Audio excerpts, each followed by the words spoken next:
This is the whole process when it comes to flipping phones.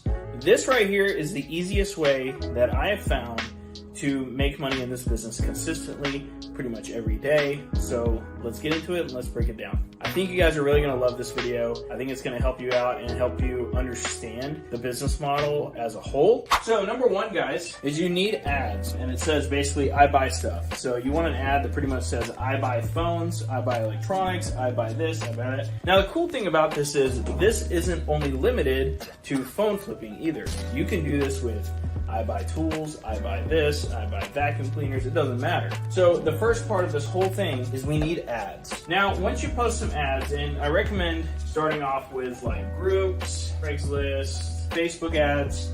Those are a little bit more in depth and a little bit more confusing to get set up. If you need help with that, I highly recommend my 7-a-month program. It'll walk you through the whole thing, give you the ads, and literally get you up and running that day. But we need to start off with ads, right?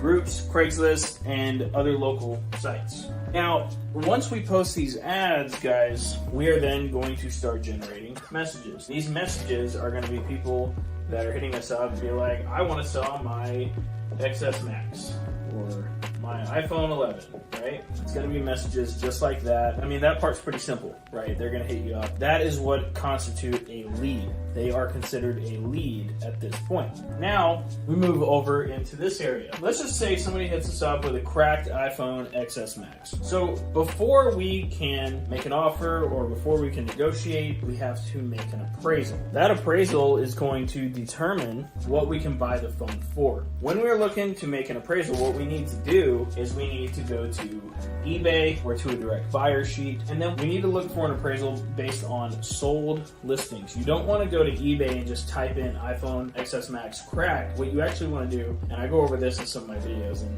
much more in depth in my 7-a-month, you want to go to eBay, go to the sold listings, go to buy it now, kind of filter through the results. Then you want to find 3 comparables that are around the same price. Now I have some right here as an example. These are examples of prices. Sold items that you might find would be, let's say, $105 for one that's sold, $110 for one that's sold, and then $100 for another one that's sold. Now what you want to do is you want to take those 3 listings that's sold and you want to divide them by 3. Come up with the average, which would be $105. So it's likely that that device would sell for $105. Now what we want to do is we want to figure out how much we can actually pay for that device so we can make a profit on it. Now if it's cracked, I personally do not fix anything. What we want to do now, since we're using like $105 here, we typically want to pay 30 to 40% of the price that we can sell it for. Since we're using $105 is a pretty good example, about 30 to 40% of that would be about $35 to $45. So that's around the area that we would pay for a device that is cracked,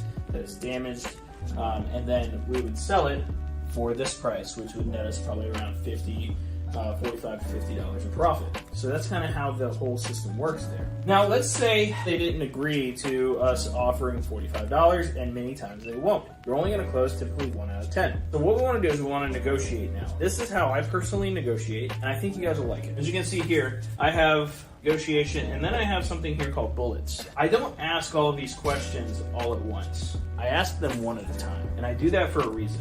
Typically, the first 2 questions that I'll ask will be what phone do you have and any problems with it. And typically people will say, I have an iPhone XS Max and it's cracked. After that point, I will then make an offer. That's the only thing that I need to make an offer. I just need the phone, what device it is, what's wrong with it. That's all that I need to make the first offer. Now, if they say no to the first offer, what I can then do is I can ask, what company is it with? Or what carrier is it with? If they say back AT&T or Unlocked or something like that, we can then kind of adjust our prices, especially if it's unlocked. If the device is unlocked, we can actually increase our price a little bit typically. Usually on this device, probably be about 20, 30 bucks. If it's carrier locked, we can ask if it's financed. And if we ask if it's financed and they say yes, then we can buy it for parts. On the other side of the negotiation with the other person, they're kind of like, ah, crap, it is financed. So it's not worth as much because it's still under contract, blah, blah, blah, right? But we can still sell those as parts.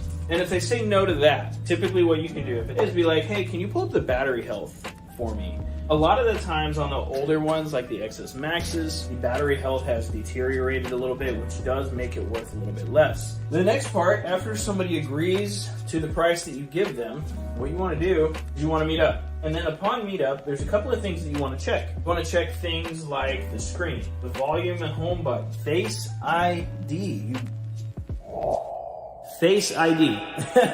You want to check Face ID. If you don't check Face ID, it's like an automatic deduction of $100. So the battery health, you want to check the sound. You want to go into the settings and make it ring. You want to check the sound, okay? Then you want to check the IMEI. Make sure you get the SICK-W report, whatever IMEI checker you are using. Once you have bought the device, now your device, what you want to do now is you want to sell it.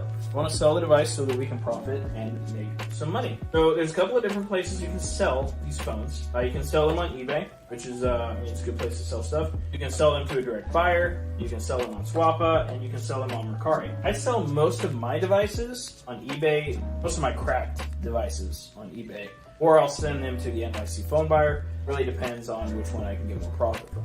Newer devices, like the iPhone 13 Pro Max at the time of making this video, I send to a direct buyer because I don't really want to deal with scams. I don't want to deal with issues on eBay that typically arise with newer devices. On Swappa, I will sell all of the typically unlocked or clean ESN, which means not financed, good to go, all of that. I will sell on Swappa. Mercari, I usually sell a lot of gaming stuff. It usually sells better there. If you don't have eBay, Mercari is a good second that you can use just to make things a little bit easier as a backup account. So this is the whole process, guys. So it goes around like this, and then it just starts back over again. I hope this video was helpful for you guys. If you guys are looking to take this thing to the next level, I do have a 7-a-month course that you can check out below. If you are currently a reseller, maybe you're an expert, maybe you've been doing this for a while, I do offer one-on-one coaching inside of my mentorship program. You can check that out below. You can apply for that. If you want direct help from me, it comes with a $3,000 a month guaranteed by the end of it. Anyway, guys, I hope this was a really, really good video for you guys to check out, and I hope you enjoyed it. Make sure to like and subscribe, and I'll see you guys later.